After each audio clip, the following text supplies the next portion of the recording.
दिवाली का त्योहार हमारे लिए जितना खास होता है, उतना ही आत्माओं के लिए भी। कहा जाता है दिवाली की रात भूतों की बिरादरी में शादी होती है। सुनने में थोड़ा अजीब लग रहा है ना, मगर ऐसा आज भी होता है। नमस्कारम हॉरर प्रेमियों, आज मैं आपको लेकर जाने वाला हूँ भूतों की शादी। तो अपने सामान को पैक कर लीजिए और रेडी हो जाइए मेरे साथ भूतों की शादी देखने के लिए। भैरवपुर यूं तो जाना जाता है अपने घने जंगल और पहाड़ों के लिए, मगर यही जंगल और पहाड़ कभी कभी लोगों के लिए आफत भी बन जाते हैं। ये कहानी है संजय की, जो कि जयपुर में रहता था। संजय जयपुर में अपनी फैमिली के साथ रहता था। एक बार की बात है, संजय के पापा प्लान बनाते हैं कि क्यों ना इस बार की दिवाली गांव में मनाया जाए, क्योंकि संजय के पापा जो थे वो भैरवपुर से ही थे। बहुत समय से वो अपने गांव भी नहीं गए थे, क्योंकि गांव में जो उनके पापा मम्मी थे, मतलब कि संजय के दादा दादी, उनके एक्सपायर होने के बाद से वो कभी गांव ही नहीं गए। गांव में संजय के चाचा चाची और उनके बच्चे वगैरह रहते थे। तो संजय के पापा जैसे ही संजय की मम्मी से गांव जाने की बात करते हैं, तो संजय की मम्मी बोलती है, क्या बोले, भैरवपुर? नहीं नहीं, वहां तो नहीं जाएंगे। संजय बोलता है, चलो ना मम्मी, चलो ना, मैं तो आज तक नहीं गया अपने गांव, चलो ना, मजा आएगा। संजय की मम्मी बोलती है, अरे नहीं बेटा, तुझे नहीं पता, वो एक भूतिया गांव है। संजय के पापा बोलते हैं, अरे कहाँ तुम भी उन पुरानी बातों में लगी हो। संजय की मम्मी फिर बोलती है, क्या आपको नहीं पता संजय के दादाजी के साथ क्या हुआ था? तो संजय के पापा उनकी बात काटते हुए बोलते हैं, अरे उस बात को तो 25 साल हो चुके हैं, अब जमाना बदल गया है। संजय बोलता है, पापा क्या हुआ था दादाजी के साथ, बताओ ना मुझे। संजय के पापा बोलते, रहने दो बेटा, फिर कभी बताएंगे, अभी गांव जाने की तैयारी करो। दिवाली से 2 दिन पहले ही ये लोग भैरवपुर अपने गांव पहुंच जाते हैं। भैरवपुर में जो मतलब गांव में उनके जो चाचा थे, उनको देखकर बहुत खुश होते हैं। यार भाई, बड़े भाई आए हैं, उनका परिवार आया है, बहुत खुश होते हैं। और पहली बार दिवाली पूरा परिवार एक साथ मनाएगा, तो बढ़िया से इनका स्वागत वगैरह जो भी होना रहता है होता है।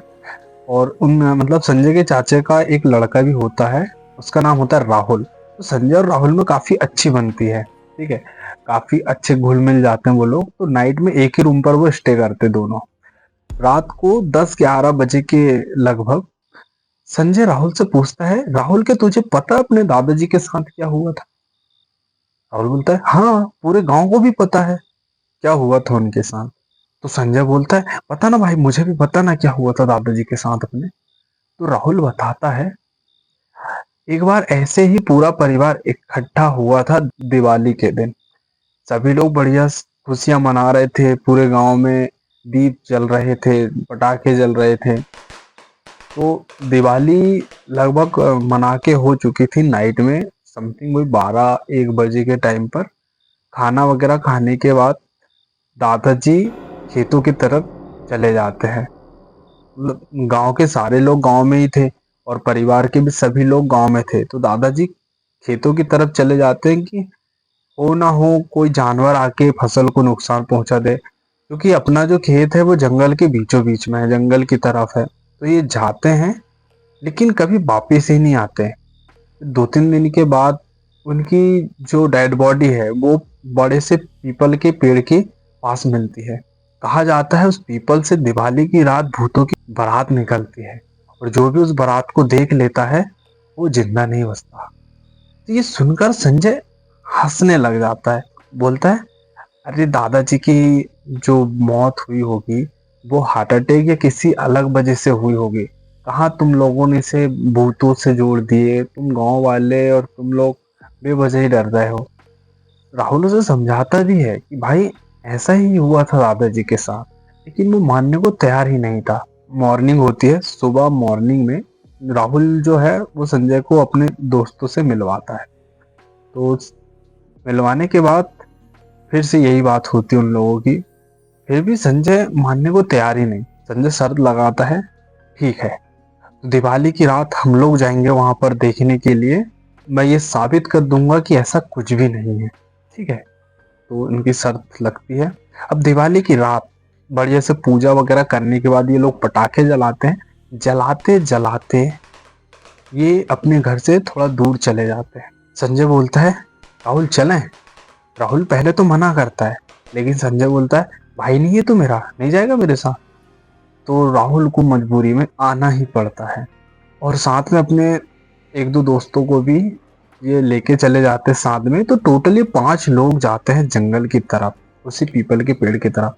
जंगल में पहुंचने के बाद जब ये बीचों बीच जंगल के पहुंचते हैं तो इन्हें नजर आता है एक बड़ा सा पीपल का पेड़।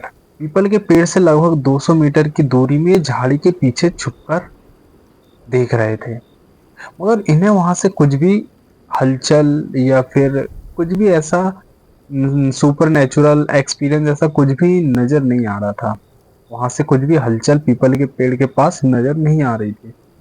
ये इंतजार करते हैं कि शायद अब कुछ समझ आएगा तब कुछ समझ में आएगा, लेकिन कुछ भी वहां हलचल नहीं होती। धीरे धीरे 1 घंटे हो जाते हैं इनके स्टे करने, मतलब देखने के, इंतजार करने के 1 घंटे हो जाते हैं। संजय बोलता है देखा, मैंने सही कहा था, यहाँ ऐसा कुछ भी नहीं है। चलो अब घर चलते हैं, हमारे मम्मी पापा हमारा इंतजार कर रहे होंगे। राहुल बोलता है रुकना भाई, गांव में जैसे ही पटाखे की आवाज कम होगी वैसे ही ये लोग जरूर निकलेंगे, थोड़ा इंतजार कर लेते हैं। अब थोड़ी देर रुकते हैं ये, थोड़ा और समय बीतता है। गांव में लगभग पटाखों की आवाज कम हो चुकी थी, फिर भी पेड़ के पास कुछ भी हलचल इनको नजर नहीं आती। संजय बोलता है नहीं आने वाली तुम्हारी भूतों की बारात, चलो घर चलो अब। तो ये लोग भी सोचते हैं कि हाँ यार ऐसा कुछ नहीं होगा, हम खामोखा डर रहे थे। अब घर जाने के लिए उठते हैं, मतलब पीछे मुड़ते हैं और मुड़ते ही इनके कानों में एक आवाज आती है जैसे किसी ने शंख बजाया हो। तो संजय बोलता है यार इतनी रात को इधर कौन शंख बजा रहा है वो जंगल में। तो राहुल बोलता है नहीं भाई, ये शंख की आवाज नहीं है, ऐसा लग रहा है कोई भैंसे की सींग से ये आवाज निकाल रहा है। और ये लोग पीपल के पेड़ की तरफ मुड़ के देखते हैं कि पीपल के पेड़ के आसपास धीरे धीरे रोशनी बढ़ रही है और रोशनी के साथ साथ शंख के बाद इन्हें ढोलक की आवाज, बांसुरी की आवाज और भी जो इंस्ट्रूमेंट होते हैं बजाने वाले, इनकी अलग अलग प्रकार से इनको आवाज सुनाई देने लगती है। एक मतलब पूरा म्यूजिक बैंड जो होता है ना, तो इनको सुनाई देने लग जाता है। ये देखते हैं पीपल के पेड़ के पास, पीपल के पेड़ के अंदर से सबसे पहले एक सफेद आदमी ढोलक बजाते हुए बाहर निकल रहा है और उसी के ठीक पीछे इन्हीं सफेद लोगों की लाइनें लगी हैं जो कुछ ना कुछ बजाते या फिर नाचते हुए एक के पीछे एक निकलते निकलते बाहर आ रहा है। देखते ही देखते वहां पर ये 100-150 लोग इकट्ठा हो जाते हैं और ये 100-150 लोग, सफेद लोग, इंसान नहीं है, ये वही भूत है जो दिवाली की रात अपनी बारात लेकर निकलते हैं। अब ये पीपल के पेड़ के पास पूरा आस पास गोल राउंड नाचते हैं, गाते बजाते हैं, जो भी रस्में वगैरह होती हैं उन लोग की वो करते हैं। अब इधर इनके जो परिवार वाले थे संजय वगैरह के, ये परेशान टेंशन में कि भाई बच्चे लोग कहाँ चले गए, है ना, रात के 1 बजने वाले हैं, 1 बज गए हैं, कहाँ चले गए बच्चे लोग। ये पूरा गांव ढूंढे, गांव ज्यादा बड़ा नहीं था, हालांकि 100 घर मुश्किल से रहे होंगे, तो पूरा गांव इकट्ठा हो जाता है और गांव में से कुछ लोगों के भी बच्चे थे, है ना, तो सारे लोग ढूंढते हैं गांव में, है ना, इकट्ठे हो जाते हैं, बहुत ढूंढने पर भी नहीं मिलते। और इधर जो मतलब इधर जंगल साइड ये संजय वगैरह बड़े ध्यान से देख रहे हैं झाड़ी के पीछे से छुप कर। इनको डर भी लग रहा है लेकिन ये देखना भी चाह रहे हैं। धीरे धीरे क्या है, उनकी जो भी रस्में होती है वो कंप्लीट हो जाती है, शादी एक प्रकार से उनकी कंप्लीट हो जाती है। इतने में एक भूत आता है, वो एक तबेला लेके आता है साथ में, हाँ? उसमें राख जैसा कुछ होता है। तो राख को क्या करता है, जो भैंसे की सींग होती है उसके अंदर उसको भरता है और बहुत जोर जोर से आसपास फूंकता है, जिससे वो राख जो है वो हवा में मिलके पूरे चारों दिशाओं में फैल जाती है। अब वो राख इन लोगों की नाक में जैसे ही जाती है ये जोर जोर से छींकने लग जाते हैं ना, छींक आने लग जाते हैं इनको, जोर जोर से छींकने लग जाते हैं। अब ये छींक रहा है क्योंकि सारी रस्में होने के बाद ये राख को इसीलिए फेंका जाता है, इसीलिए उड़ाया जाता है ताकि अगर कोई भी शादी देख रहा है छिपकर तो उसे पकड़ा जा सके। ठीक है, क्योंकि ये जो भूत लोग थे ये बाकी भूतों की तरह खून खराबा या किसी को डायरेक्ट मारते नहीं है। ठीक है, बस ये क्या करते हैं, लोगों की आत्मा शरीर से अलग करके उस आत्मा को अपनी टोली में ये शामिल कर लेते हैं।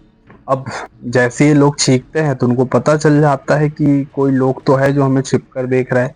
जो भूतों का सरदार होता है, उन लोगों का सरदार, वो अपनी बांसुरी निकालता है और बांसुरी बजाता है। बांसुरी की धुन सुनकर ये पांचों लोग एकदम मदहोश हो जाते हैं। मदहोशी की हालत में ये चलते चलते उसी पीपल के पेड़ के पास जाते हैं और जाते ही लाइन बाय लाइन ये लेट जाते हैं। अब लेटने के बाद जो भूतों का सरदार होता है वो आत्मा शरीर से अलग करने की जो भी प्रक्रिया कर रहा होता है वो कर रहा है।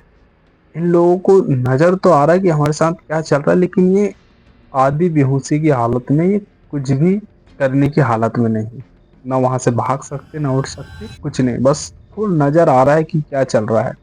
इतने में वो जो भूतों का सरदार है वो फाइनल स्टेज में पहुंचता है, बस शरीर से आत्मा को अलग करने वाला ही होता है। तभी एक आवाज आती है, रुको। और बस इन लोगों की आंखें बंद। जब इन लोगों की आंखें खुलती है तो ये खुद को राहुल के घर में पाते हैं। अब जैसे इन लोगों को होश आता है, इनके घर वाले लगे इनको चिल्लाने के लिए, तुम पागल हो क्या, तुमको मना किया गया था वहां जाने के लिए, फिर भी तुम लोग वहां गए। राहुल तुझे तो पता था ना दादाजी के साथ क्या हुआ था, फिर भी तू संजय को वहां लेके गया। तुमको अक्ल नहीं है कि जरा से भी कुछ भी हो जाता तुम्हें तो क्या क्या होता, फिर हम लोग सही टाइम पर नहीं पहुंचते तो तुम्हारा क्या होता। संजय बोलता है, हम यहाँ कैसे और हम जिंदा बचे कैसे।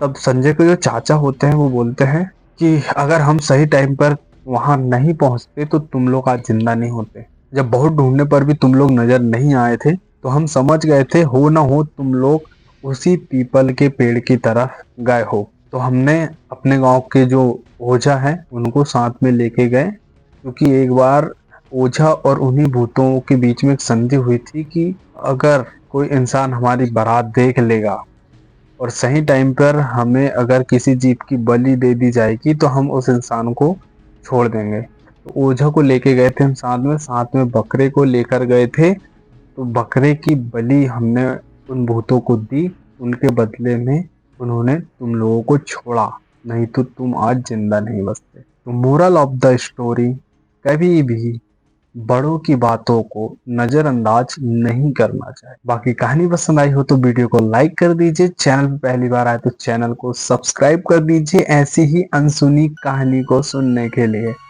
और हाँ, क्या आपको भी भूतों की साथी देखने जाना है? अगर हाँ तो कमेंट बॉक्स में अपनी राय जरूर बताइएगा। बाकी मैं मिलता हूँ आपसे नेक्स्ट वीडियो में, तब तक के लिए बाय बाय, टेक केयर, जय हिंद।